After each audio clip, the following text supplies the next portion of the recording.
Most emergency food storage is actually dangerous for an insulin-dependent diabetic. Today, Dr. Julie SHAMAS'S is showing what she has stockpiled for her insulin-dependent daughter and why that is so different from standard prepping advice. This is important information for all of us.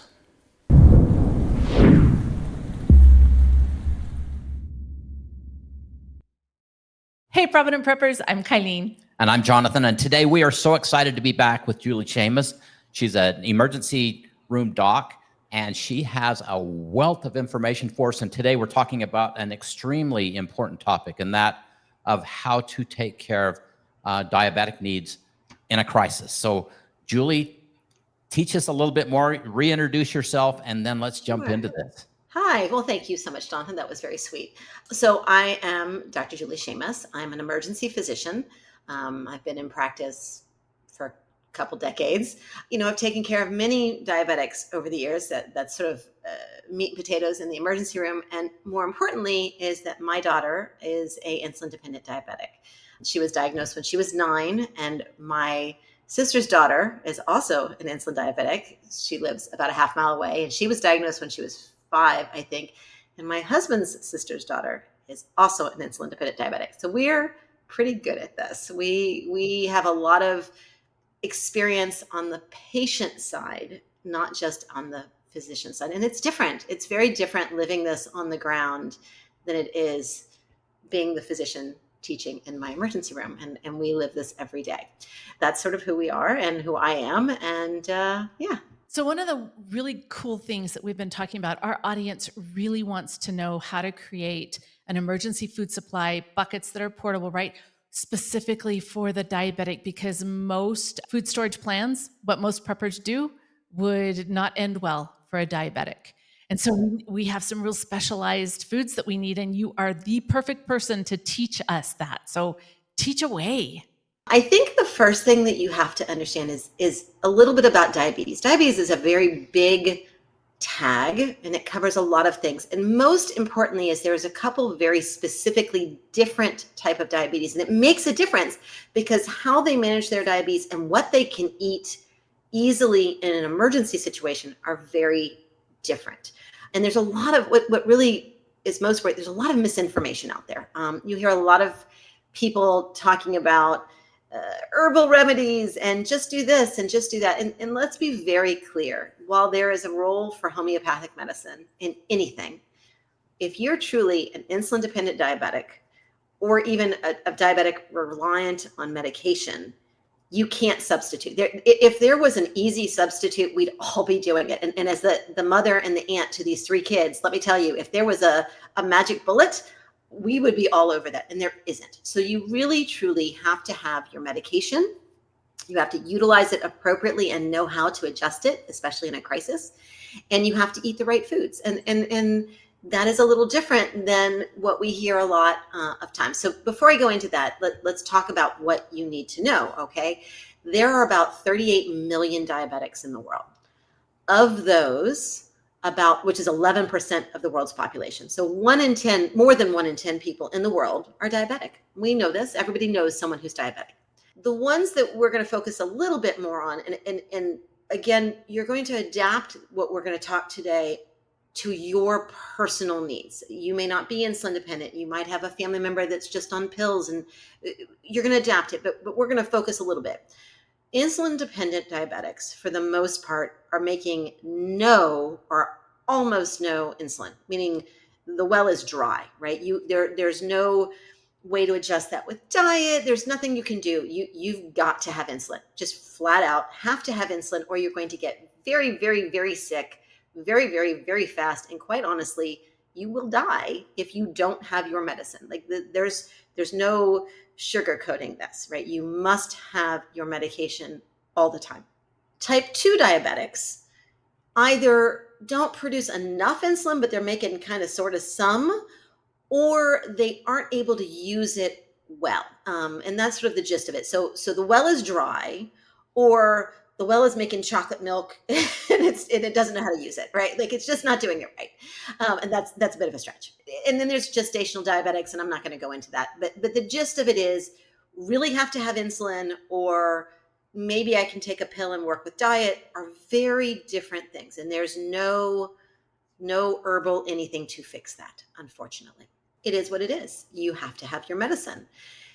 In the world of preparedness, and I've seen many of your videos and many of other people's videos, you hear a lot of the rice and beans mantra, right? Like at the end of the day, if I could only have my rice and beans, that's a pure protein and I can live on that till the end of time. Maybe I'd get really, really bored eating just rice and beans, which is another conversation. But more importantly, maybe not. Plain rice and beans, you got to have that garden to spice it up. Oh, yeah. But more importantly, for a diabetic, that's a really bad choice, okay? Rice and beans are both carbs. So let's talk about what's a carb. Carbs are carbohydrates. Any diabetic should know what I'm saying. Everyone's been on a diet. We've all counted calories, right? Because we've tried to lose weight. Everybody's done this, right? Diabetics count carbs, and carbs are carbohydrates, meaning they're not proteins. And lots of things are carbohydrates: rice, beans, flour, pancakes, grandma's chocolate cake, lots of sugars, lots of carbohydrates. But there are carbohydrates in good things. Like there are carbohydrates in broccoli, and there's carbohydrates in butternut squash and pumpkin and corn and all sorts of foods. And what you have to know as a diabetic, and it's beyond the scope of this talk, but a diabetic should know what types of carbohydrates and what types of foods have lots of carbohydrates. For example, corn and peas, very heavy on the carbs. Broccoli, not so much. And so you learn to know how much carb. And why does that matter? Why do we care? Like, I'm not trying to lose weight here. Like, why do I care? Because how much insulin you take, precisely how much insulin you take, depends on what your current blood glucose is, your sugar. People talk about your sugar, right? That talks about the amount of glucose in your blood and how much carbohydrate you just ate. And these are not things you guess at. This is precise math. In fact, my daughter, again, who's an insulin-dependent diabetic, and she's the bionic diabetic, which is to say she, again, has a monitor, a little device on one arm that is about yay big, and it reads continuously what her blood sugar is. And another little device, I think I have one here. I did. On the other arm, that's about yay big, that is a little dispenser of insulin. And so all of these things talk together, and they talk to her phone, which is the brains of the operation. And she tells it, I just ate a half cup of corn, and it was the item knows. She tells it how many carbs she ate. She talks about what her current blood sugar is, and it does some funky little math and says, you need this much insulin, and it gives her insulin, and it keeps her going. My little bionic pancreas kid, right? It's great. But that's very important, and you can't guess at this. In fact, there's a lot of learning curve for any diabetic to begin to understand what they eat versus how much insulin they need. And not everybody is bionic diabetic. Lots of them are still giving themselves shots and having to do math and all sorts of things. And in an emergency, even if you're that bionic kid, in an emergency, if your phone's not working, and let's not talk into the world, let's just talk about, I lost my phone, right? If the phone is required to make your devices work, you've got to have a way as a backup to give yourself insulin in syringes and not be using your little devices. So you really have to know how your equipment works, have a backup for your backup. So for example, instead of your phone, you can get a separate controller that actually controls your devices. Most of these systems come with that, but you've probably got it hidden away in a drawer somewhere, right? Because you're not using it every day. If none of that is working, if for some reason electronics are not available to you, for whatever reason, you need to know how to drop insulin in a syringe and how much and how to do that math. And there are a lot of things that can help with that, including, you say, oh, look, it's no big deal. I look up on my phone on this website and it tells me how many carbs that is. Well, what if you can't get on that website? What if the internet is down? What if your electrical equipment isn't working? So they make little books that do the same thing. And you, over time, may learn some of this too. So keeping one of those little books handy, might go in your bucket. Knowing how your diabetes works, all is very important. And again, unfortunately, when these things are not controlled, things get very bad very, very quickly. And a little thinking ahead can keep that happen. I think I mentioned before that this is the common motif in every preparedness movie or book, is that there's a diabetic kid, person involved, and what is involved in making sure that they get their medicine, have the right foods, and do all the things. And that's a real concern, and certainly something that we take very seriously. That's kind of crazy. I'm like, okay, so we've got to be super careful on a regular basis.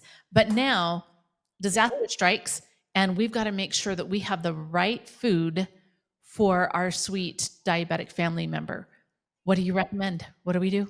So again, I'm going to postulate this a little bit. I'm talking specifically about insulin-dependent diabetics, but there are a lot more diabetics that aren't on insulin. The food choices are still valid. You want to reduce your body's need for insulin, not entirely, because you have to have some sugars, you have to have some carbs. Right. But in a crisis, when you're thinking ahead and saying, okay, maybe I need my insulin to stretch further. Maybe I need to just know that I'm not going to be able to get to a doctor right away. Maybe I'm stuck up on a mountain in North Carolina and I can't get down the mountain because a hurricane hit, right? There's lots of maybes.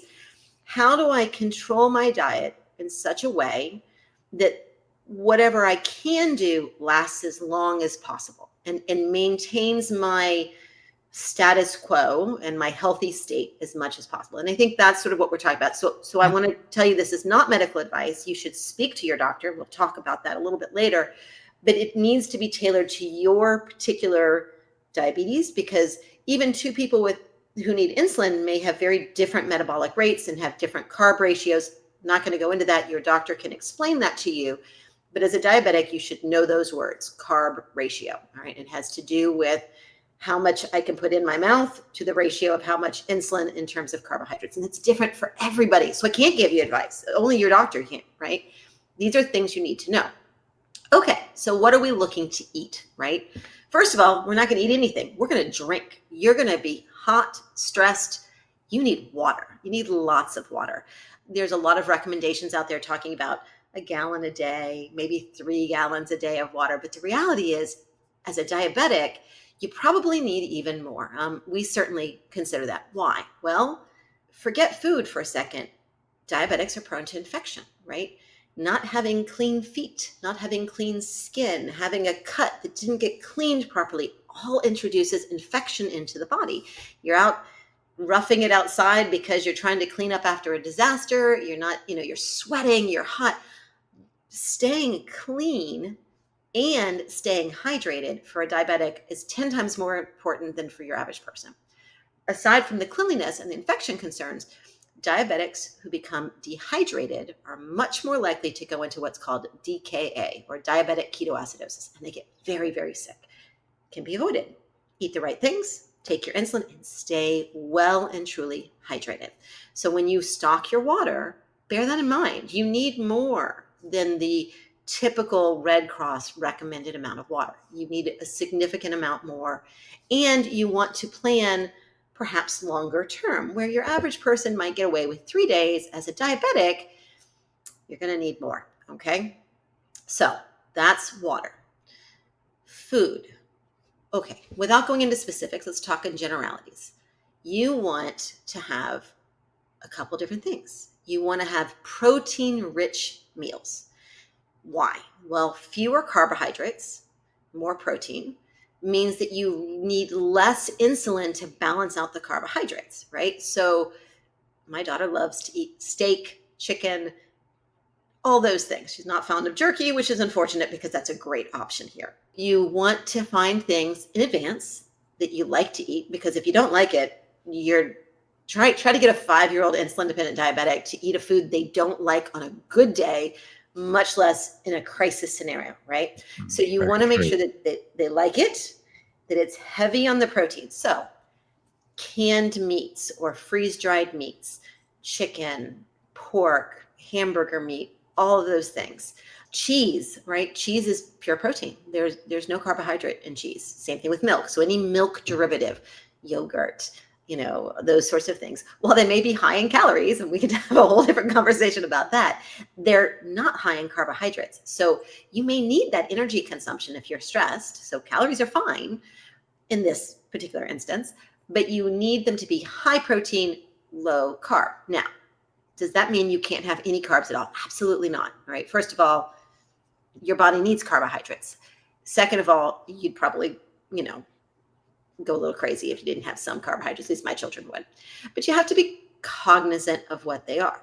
There's also another part of this. There are times then they absolutely need carbs. And this is one of those kind of myths out there. You'll see sometimes somebody will say, I'm diabetic, I need a piece of candy. And people will look at them going, well, you're diabetic, you shouldn't have candy. Absolutely not true. In fact, when my daughter's sugars drop significantly, when they get very low, that is going to hurt her and potentially kill her much faster than a high blood sugar. High blood sugars will eventually make you very, very sick and can also be life-threatening, but they take time. It takes time to get there.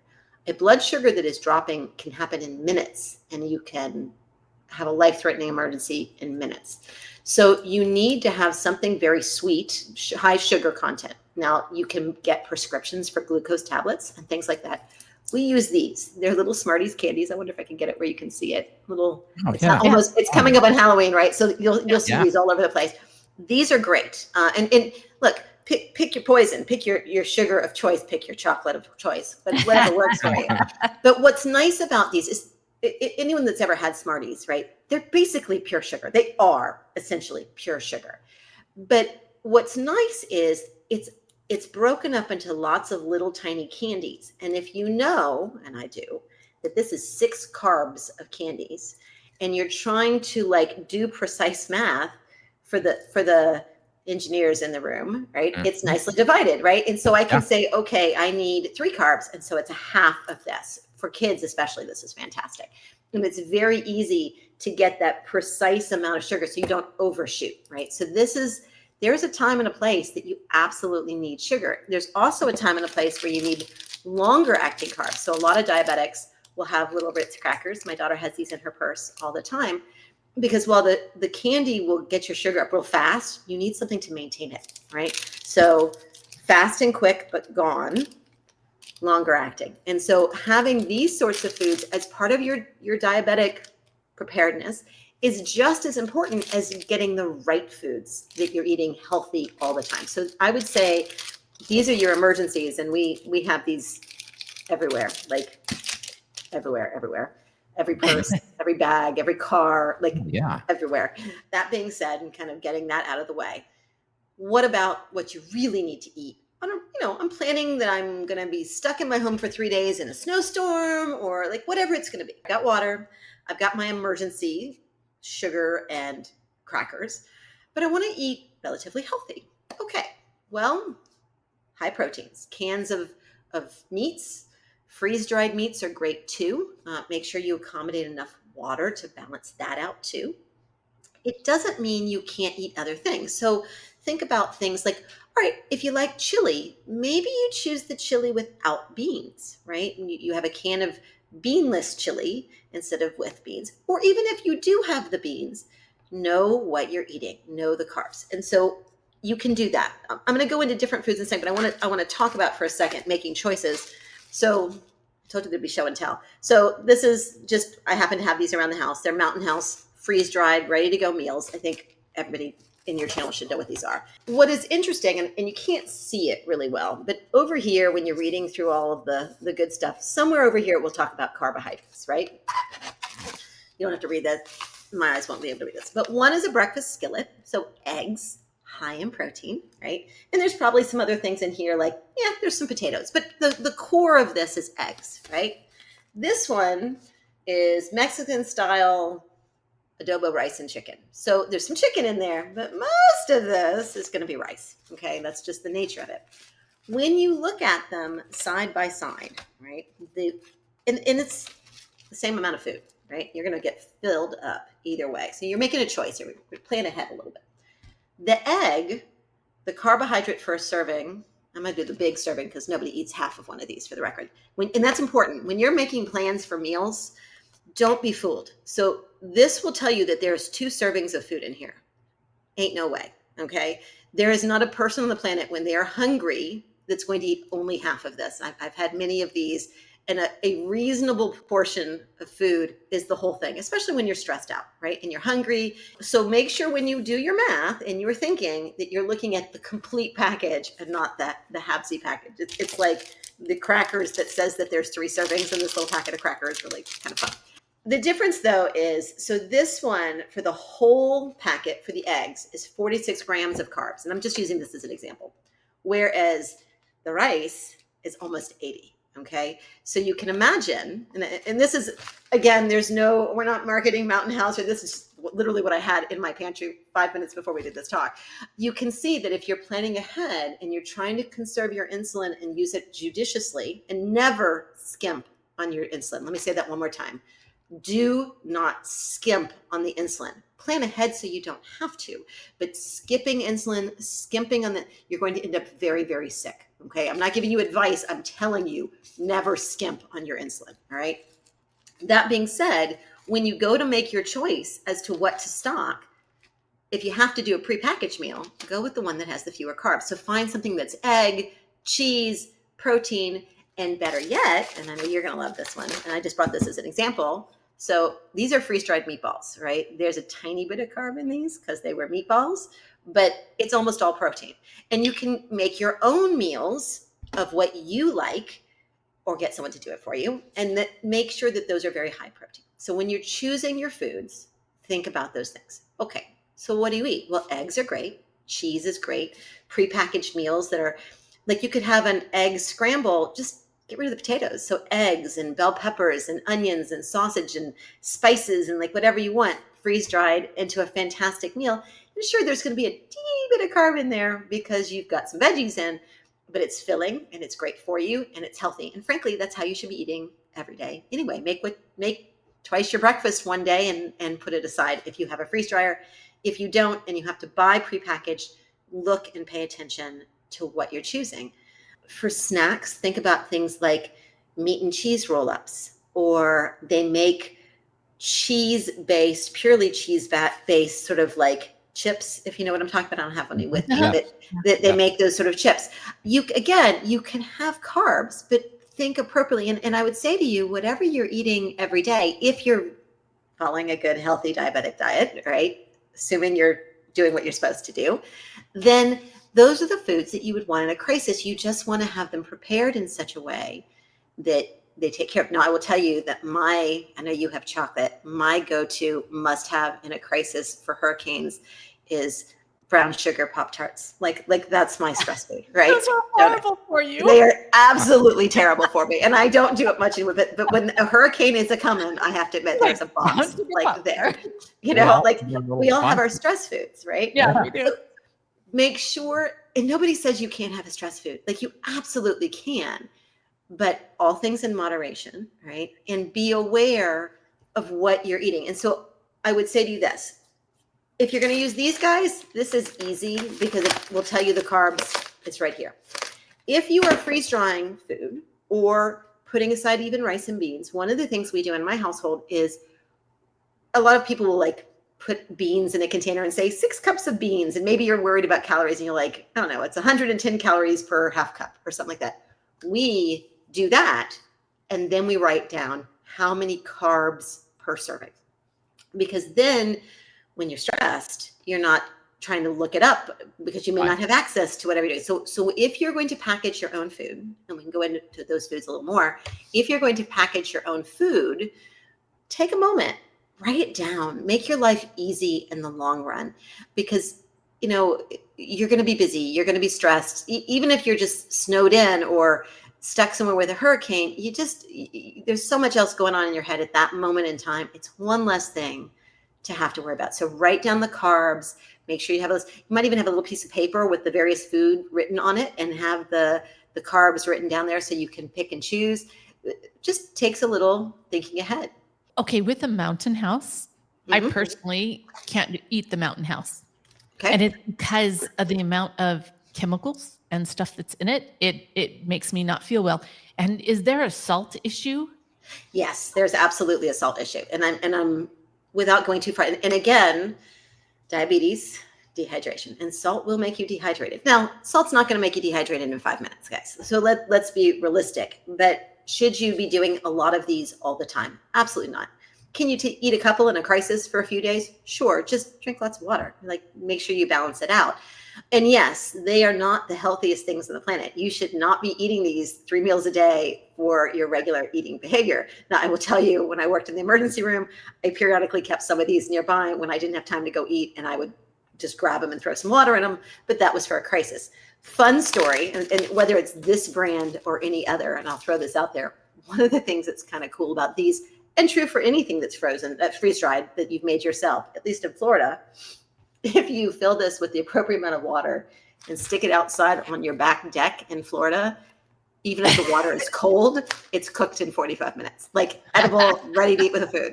But then again, I can also crack an egg on my pavement and eat that there too. So just know your environment and have a few workarounds. So there's always something there.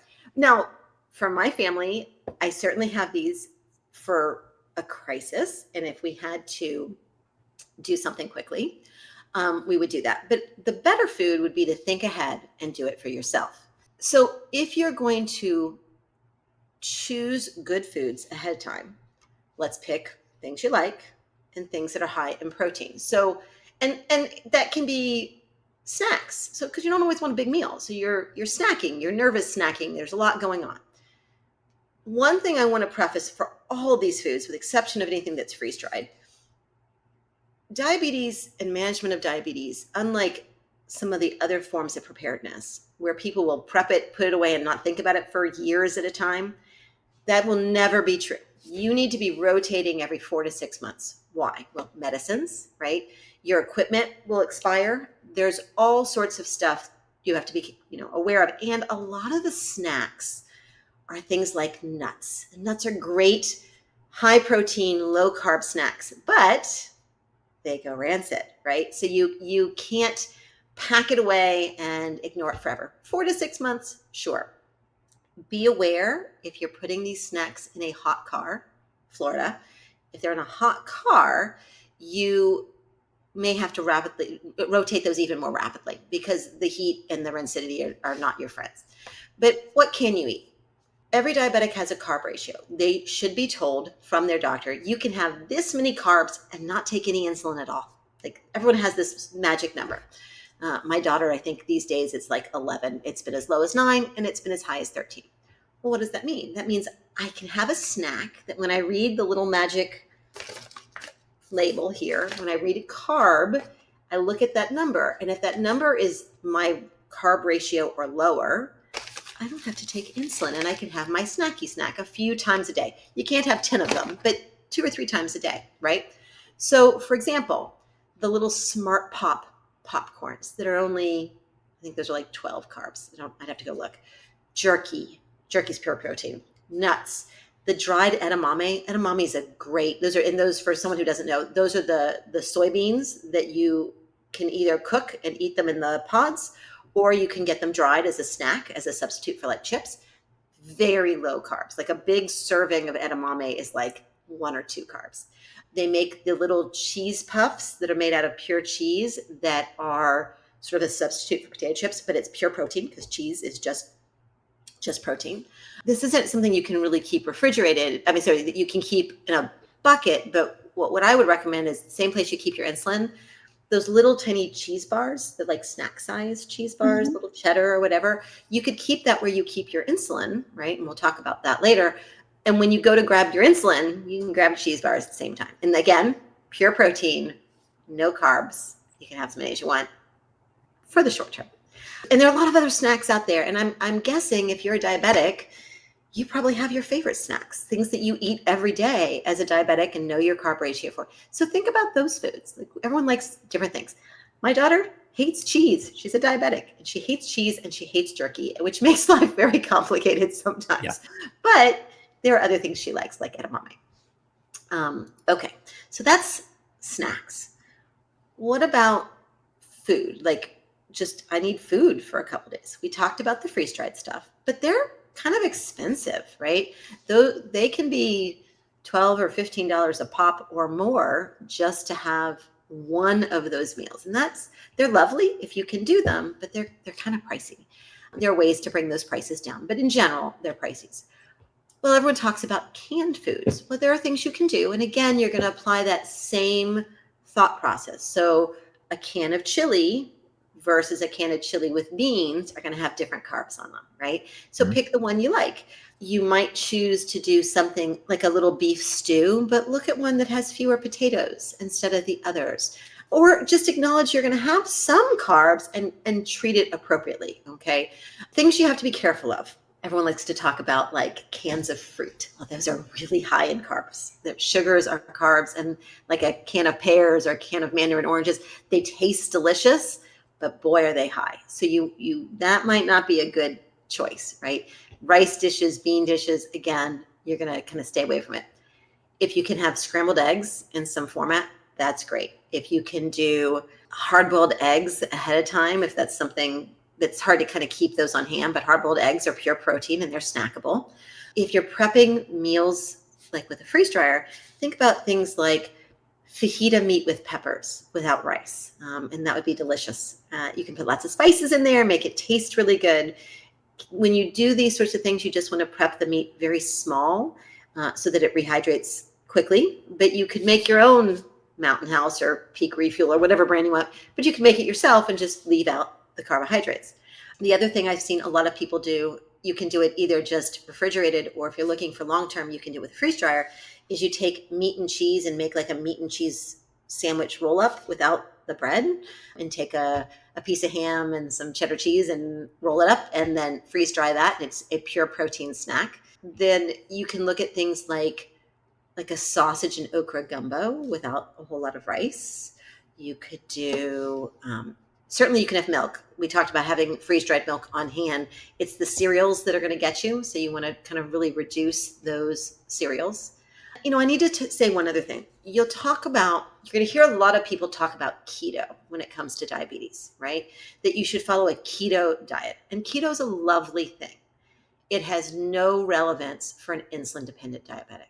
Keto has to do with sort of, if you're not making a lot of insulin and maybe reducing your needs and creating a different dietary environment to utilize what you have as well as possible. But in an insulin-dependent diabetic who isn't making insulin, keto is no good at all. In fact, a lot of those keto diets sometimes can be detrimental. So be very much aware of what your needs are. Talk to your doctor and don't just say, oh, keto is good for me, because it's not necessarily going to help you and it could be detrimental. But they tend to be high protein, and that is good. I'll tell you what, the other thing that you can do for snacks, again, not everybody has a freeze dryer, but one of my favorite snacks these days is from one of the number 10 can companies. I've had them from a couple different ones. I love freeze-dried broccoli, like potato chips. And that's a fairly low carb. It has some carbs, but compared to, say, potato chips or something like that, these are options you can look at in terms of snacks as well. Forget whichever brand. I don't care, whatever brand somebody likes, but it's good for you. And this takes us back to diabetes. You have to be a little careful for freeze-dried snacks. Like, again, this is my current freeze-dried apples, and I think I'm okay doing this because this brand has gone out of business, so it doesn't matter what I show. But they're so good, and because there's no water in the snack, you just like chaw down on them like they're potato chips. But you don't realize how much sugar you're taking in, right? Because this is freeze-dried apples, right? And because there's not much to them, they sort of go fast. And I'm going to end up eating these if I open them up. But like if you ate an apple, a singular apple, right? There's a lot of water and it'll sort of fill you up. But if you're eating the freeze-dried snacks, the freeze-dried fruit, the freeze-dried whatever, you can eat a much higher volume of that entity, because there's no water in it. That's the nature of freeze drying. And so it's easy, if you're not paying attention, to like take in a lot more sugar than you would have if you just had an apple. Doesn't mean you shouldn't do it, but just be aware of it. And you do have to make sure you're consuming water. Yes. Right? You've got to make sure that you're drinking. And Julie, for my education, does exercise play a role in this? It does, both or beneficially, or both. So let's talk about every day. Like a diabetic should be healthy, right? You should be exercising and have good muscle tone and all this. In fact, the higher your body fat content, right, it actually creates insulin resistance. So a lot of type 2 diabetics who are more overweight, A lot of that is tied to the amount of adipose fat tissue in their body. All right. And so as they lose, these are the ones that your doctor will say, look, if you just lost some weight, maybe we could get you off some of these meds. These are type 2 diabetics, not necessarily the insulin dependent ones, though sometimes they may need a little insulin to get them by. These people, these patients, can lose some weight, get rid of that insulin resistance, and maybe reduce their need for medicine, or maybe reduce their need for other medications, right? I'm not saying that is true for everyone, but that's a different type of diabetes. And yes, exercise is really important. Type 1 diabetic can exercise all they want in the world, and that's not going to make their diabetes magically go away. It's not going to happen. What you have to be aware of is that when you exercise, whether it's because you went to run a mile or because you just got hit by a snowstorm and dad sent you outside to plow the snow out of the way, exercise, right, of which there is more post-disaster in many times, because you're cleaning up the yard detritus because your hurricane came through and knocked things over, or you're, like I said, you're plowing the snow, whatever the reason is, right? You will often spend more calories after a disaster than you would sitting at your desk having a nice conversation with people, right? Like it's you're producing a lot, you're using a lot more energy. That being said, you may, if you're a diabetic, when you spend calories, when you spend energy, it affects your glucose, your sugar stasis in your body, and you may go low. This is where having your emergency foods come in, because you might not realize, listen, if you spend most of your time at a desk job, or you text on your phone and watch TV, like if you're just not going out running a marathon every day, and now all of a sudden you're having to exercise a lot. And I don't mean like running a mile, but maybe you walked down the road a couple times because you had to wade out through the floodwaters. And so you walked down the road with a gas can to fill up your, like there are lots of reasons that you would have to spend extra energy in a crisis. But if you're not used to that, and you're not used to thinking, I'm going to spend all these extra calories and extra carbohydrates and my glucose is going to drop, you're going to be halfway there and you're going to start feeling lightheaded and dizzy and feel like you're going to pass out because your sugar is going to drop.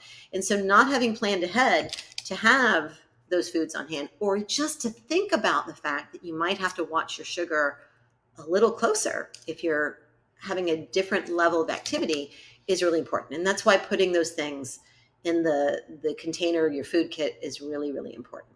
So I'm going to make this bucket might need to be more than one bucket for our sweet Sammy, right? Because we just love and adore her, and I want to make sure she has what she needs. Is there anything else we haven't talked about? Yes. So we've talked about food and water, and that's, I think every person with preparedness on mind thinks about those things, but diabetics are different. Okay.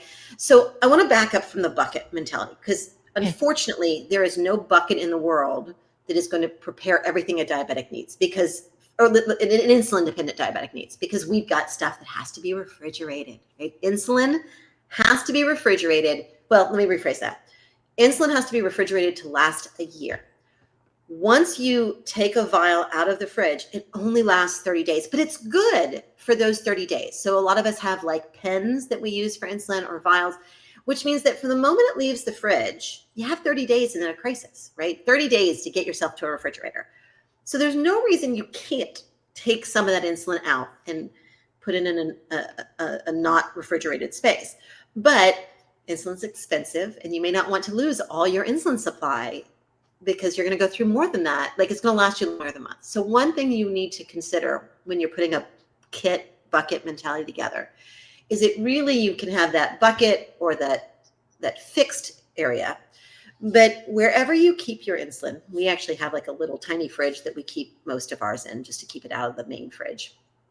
You want to have a container that is refrigerated or insulated in some way nearby. Now, that could just be like an insulated cooler, because you're going to go 15 miles to grandma's house and you just got to keep it cold. And so what you would want to have is some sort of container that's going to keep it cold, some ice packs that you keep in your freezer somewhere. And then you're going to take that and your insulin, you're going to go to grandma's. Okay. Or one of the things that we've invested in, again, this is a little bit more money, but we love it, is we have they look like regular coolers, like a igloo type cooler, but they're actually fridges and freezers, and they run off a battery system, and they make various sizes of these. I think they were originally designed to go in cars. Oftentimes they'll have a car lighter like plug-in adapter. They adapt really well to solar batteries and portable batteries. And a lot of them will also plug in to a solar panel. So even if you have no power for an extended period of time, you can keep your insulin cold. And so that's a really, really good option for any insulin dependent diabetic. And you may not be able to do that right away. Maybe you start with that little collapsible cooler and you go to grandma's with that, but down the road, that is something to consider to keep your medicines handy. So when you're talking about a kit, you're talking about two things: a refrigerated or cooled cooler, and then your bucket of all your other things. So having put the cooler aside, and that's going to depend on every person, let's talk about what else you need in your bucket beyond food and water. So let's start with the basics.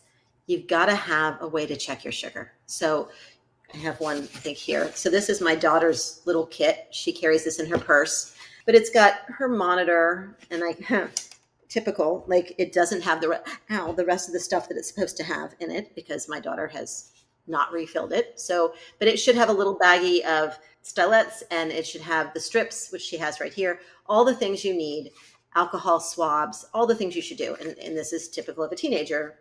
The things she needs are missing. They're probably in the bottom of her purse where she keeps the rest of her stuff.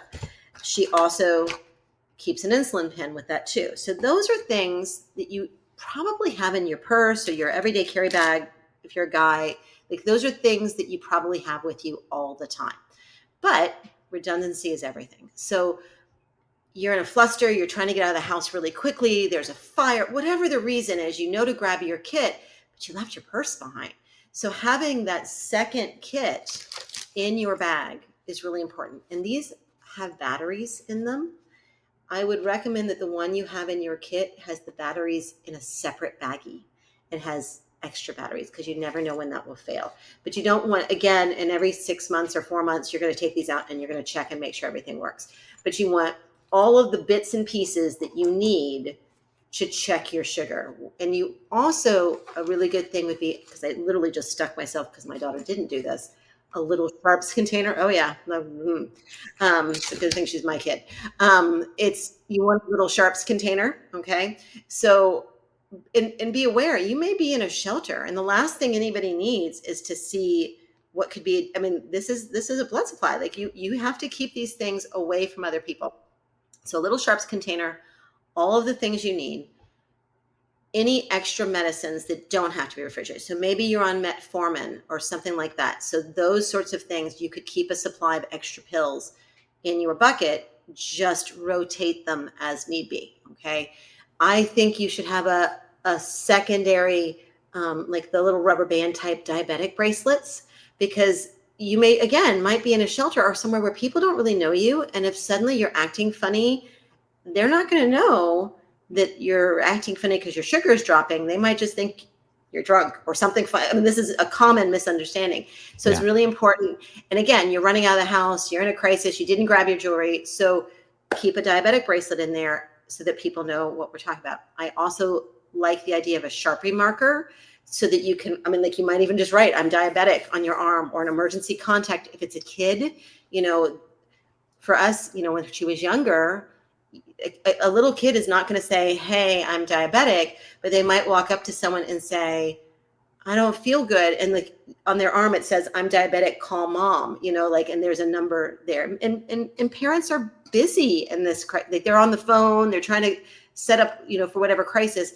Having that information together is really helpful. The other thing that is really important, and you need to work with your doctor about this.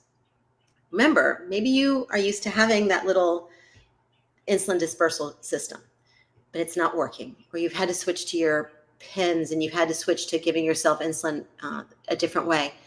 You need to know all of your prescriptions and how to adapt to that pen system, because my daughter doesn't do it very often. Usually her system's this way. So you need to make sure now she's got me, the diabetic doctor mom, who can say, okay, do this, do that, but you probably don't have that.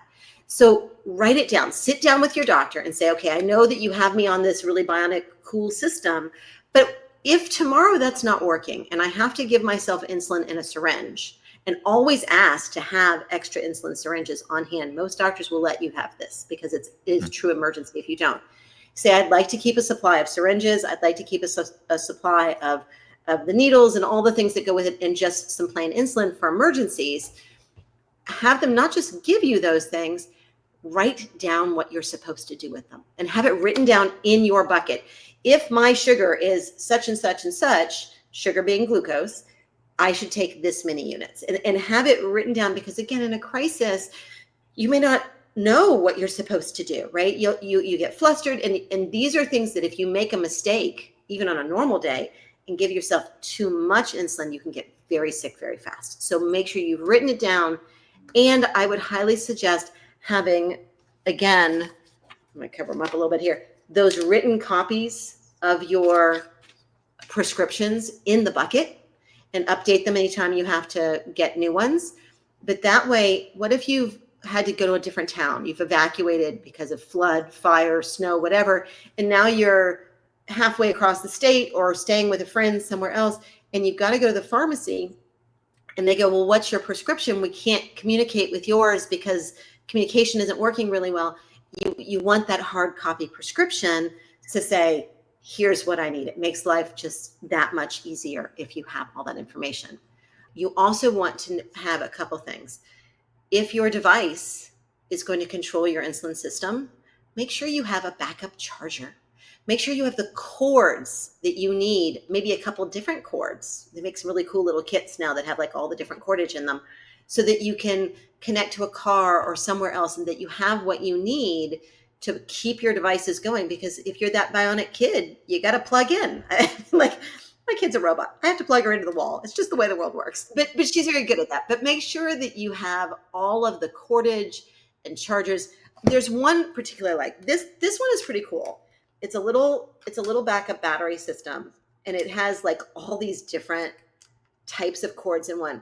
This one's cool. There's a version of this that's even cooler, because on the back side of it, you can plug it into a wall. So it like literally has in one device your charger, your plug, and this one doesn't have it, so that you can like plug in the wall. And then like there's 4 different types of, even this becomes a cord, like it has an attachment at the end.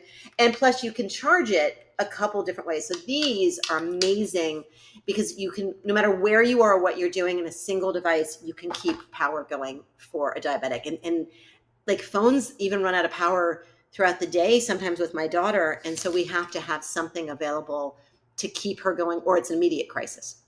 So you want to do that.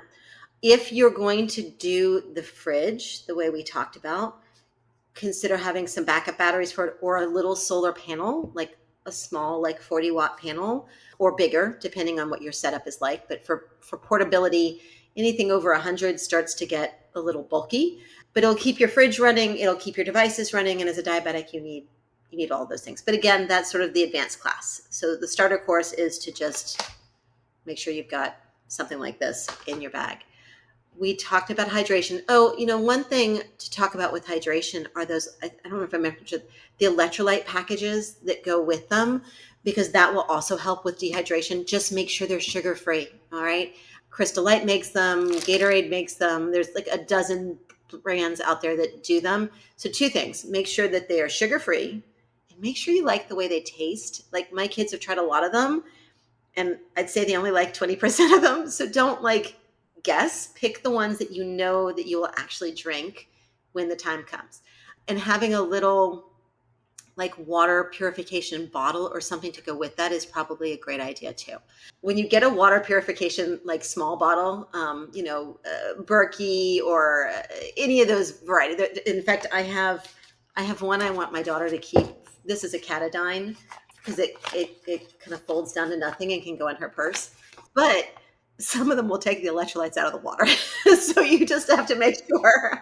If you've ever seen the red dye tests run on these, and there's no red dye coming out the other end, your electrolytes aren't coming through either. So you just want to bear that in mind, that if you fill this up with a Gatorade pack, you are probably not getting Gatorade at the other end of this thing.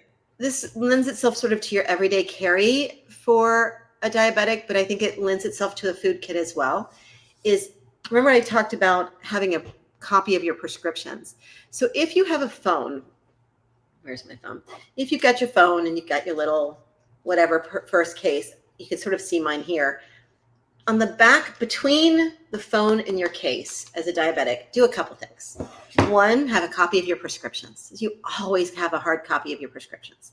Two, have a little money to pay for those prescriptions if you had to go get them in a crunch. And three, have a copy of your emergency contact info. And you might even want to write on there a little bit of medical info. So like have the phone numbers for your kids, your parents, your aunts, your uncles, but also have in there, you know, I'm a diabetic. Here are my medical conditions. Here are the medicines I take. Here's my carb ratio. Like, write it down.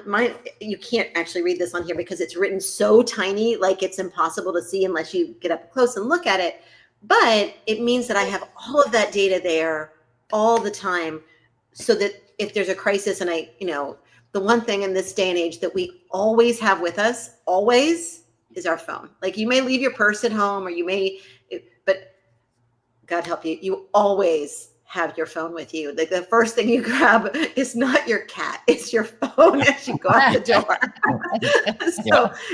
So have copies of those same things, everything duplicated, in your kit. And so that would be really, really helpful. And I know Kylene had some great ideas too about some of the basics in terms of hygiene and plates and stuff like that. And I would definitely throw in there at least some basic hygiene, like to wipe yourself down, maybe a small first aid kit. Remember, again, those cuts. So being able to keep them clean, and every diabetic should have alcohol swabs before they give themselves shots. You should have that anyway. Maybe some small bandages and Band-Aids, a good little, one of those little small, and I have dozens of them around the house, little small first aid kits. Not my first aid kit. My first aid kit looks a little bit different than yours. Mine's a great big backpack, but the little ones would be a really helpful thing too. Well, this has been awesome. This is very, very important information for so many people, for all of us to be aware of. And for some people, it's life and death. Yeah. Yes. And it's good for everybody around that person to be educated, right? Yes. Because to take that diabetic snacks, that's not okay. Ooh, yes, no. Right? No. That is set aside. And while you may not like the beans and rice you're eating, they Right. can't do that. So Yeah. I'm really excited to get to work on this. Like, I'm really excited because there's so many important things that I've learned today. So Good. thank you. Glad to be of help. You're you. welcome. Thank you for having me. I really appreciate it. Of course. And we have one more video to go where we're going to talk about an emergency kit for someone who has diabetes. So Now for our audience, the question of the day: what experiences can you share with us so that we can all learn together and be ready for the challenges that come? Drop those in the comments. Let's have some discussions and learn from it. And thanks for being part of the solution.